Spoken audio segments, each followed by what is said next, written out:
2026 திமுகவுக்கு தாவேகாவுக்கு நேரடி போட்டின்னு அதாவது ஆகாய ஒளியில கோட்டை கட்டிக்கிட்டு கடற்கரை மணல்ல கோட்டை கட்டிக்கிட்டு காகித கப்பல்ல கடலை கடந்து சொல்லி இப்பொழுது புதிதாக கட்சி ஆரம்பித்திருக்கிற கலைத்துறையில் வந்திருக்கிறவர் சொல்றார்,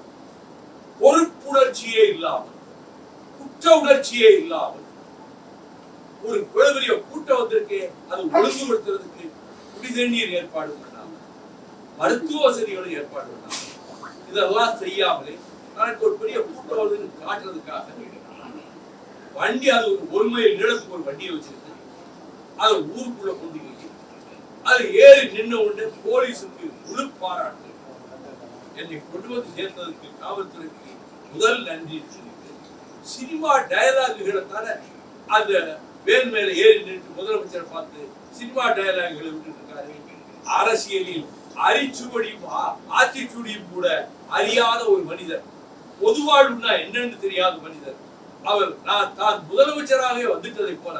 அடுத்து நாங்க தான் ஆட்சிக்கு வர்றோம், நாங்க ஆட்சி தான், எங்களுக்கு திமுக தான் போட்டி என்று அவர் சொல்லிக் கொண்டிருக்கிறார். அதெல்லாம் ஒரு நடைமுறையிலே ஒருபோதும் வெற்றி பெறாது, அவருடைய முயற்சிகள் வெற்றி பெற போவதும் இல்லை.